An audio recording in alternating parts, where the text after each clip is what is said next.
inbox cho em 150k nhé các chị yêu. 150k. Đấy, các chị bây giờ em sẽ test quần cho các chị nhá. Quần này là quần màu đen ạ.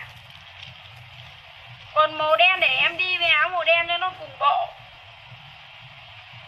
Các chị nào cũng phải dắt đít hai cái mẫu quần này để về mặc váy đầm body nhá, ok.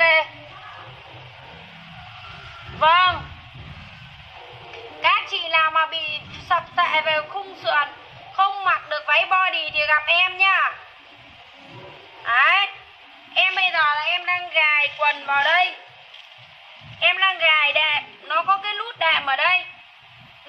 Nút ở đây là để cho đệm vào nhé các chị yêu. Giặt rũ thoải mái, quay máy giặt thỏa phanh cho em nhá. Nhưng mà cũng không nên lạm dụng máy giặt đâu các chị à. Của bền tại người nha các chị. Đấy, 180k thôi. Cái gen của nó đẹp quá trời luôn các chị ạ.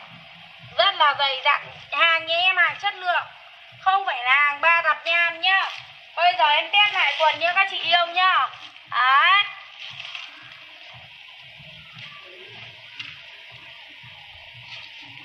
Đúng rồi. Đấy, em sẽ test cho các chị nhá. Nhá, hông của em đang bé đúng không? Hông của em đang bé như này nhá. Hông và mông đều bé nhá. Sau khi em mặc quần lên là đẹp, dã man con ngan luôn nha.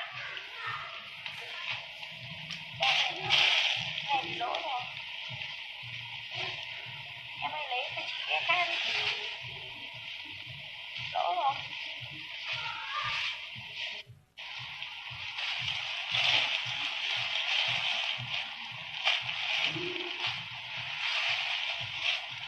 Các chị ơi, chờ để em lên cái quần khác. Cái quần này nó không đúng size với người em, nó bị chặt.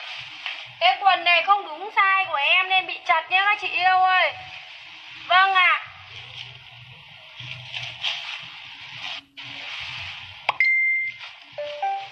Đấy. Quần này là quần vừa nãy em làm nhưng không đúng size nên là nó bị chật. Em ơi bỏ cái đấy vào cái túi quần nó đỏ dưới gầm bàn ấy. Đấy là những cái đồ để chị phải mang đi và người ta. Em cho hẳn vào một cái túi nào đấy, túi đen ở trên kia có cái túi đen.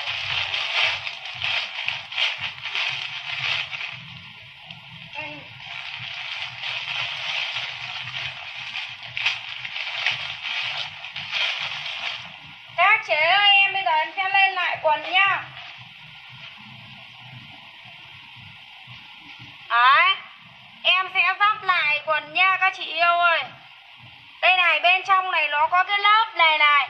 Để quần, để cho mình độn quần vào trong đây nhá. Thò hẳn tay vào ạ. Thò hẳn tay vào độn quần nhá các chị ơi.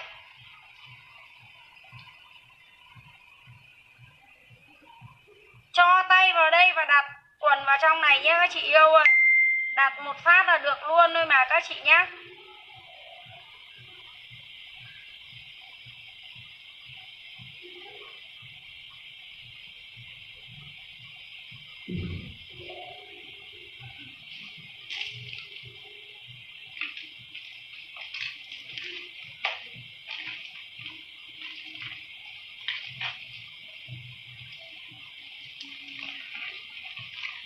Để em làm lại cho chị xem nhé. Em chỉ đút một cái là được thôi. Đây này, cho tay vào đây này, đút một cái là vô luôn lập tức.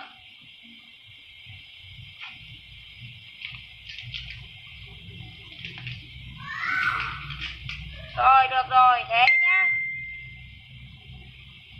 Ngay lập tức là được, ngay lập tức một cái quần này nha các chị.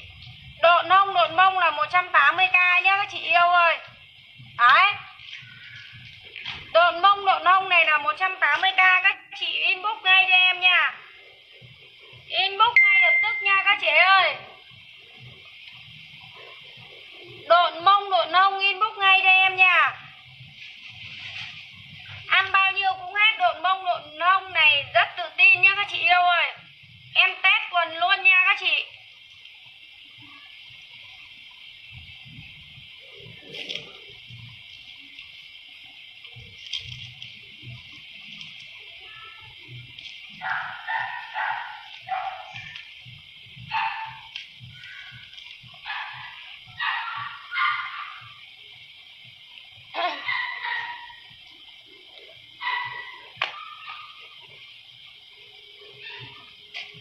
quá trời đi các chị ơi.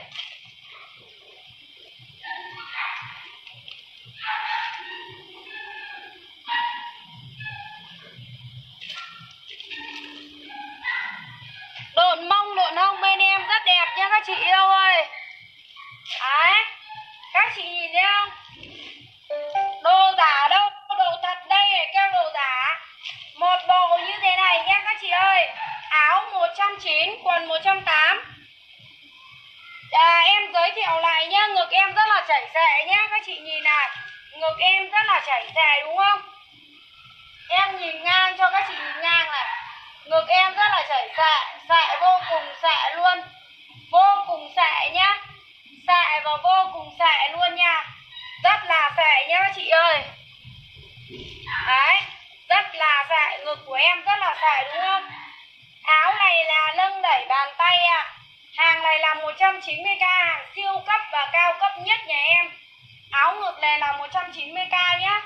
Còn dán đầu tí nhà em là 4 đến 50k tùy lại. Từ 30k đến 50k. Cái hàng dán đầu tí này các chị inbox ngay cho em nhé, nhà em nhiều loại lắm. Từ 30k cơ. Từ 30k đến 50k nhé các chị yêu. Sau khi em test áo này, nâng lên hoàn toàn này các chị ấy này. Nâng ngực, nâng đẩy vô cùng luôn ạ.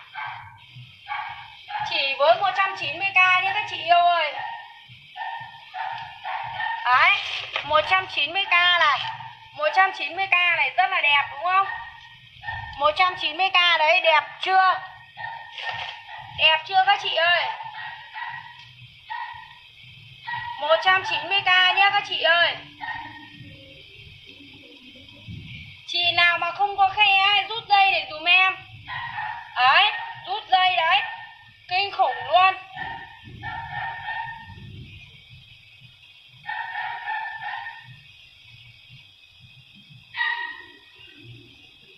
Đấy, các chế nào mà mặc thì rút dây này, buộc dây này dùm em nhá. Cái này rất là đẹp luôn. Đào khe, nâng ngực đào khe như các chị ơi. Rất là đầy đặn, ngay lập tức đã đẹp rồi nhá. Ngay lập tức đã đẹp rồi nhá các chị yêu ơi. Đấy, áo rất là đẹp. Quần độn hông bên em này có giá là 180k nhá. Độn hông độn mông nhà em 180k các chị yêu nhìn nhá. Đó. Nhà chị Hồng Nguyễn ơi, chị inbox nhá. Một đôi thì không được giảm đâu chị ơi. Nhà em bán giá thấp nhất có thể rồi nhá. Đấy, em đã hy sinh thân mình vì bom vì đạn rồi. Vì bom vì đạn rồi để chứng minh cho các chế là hàng nhà em chất lượng và xịn như thế nào em mới dám test cho các chị nhá. Độn hông đúng không? Em không có hông đúng không các chị?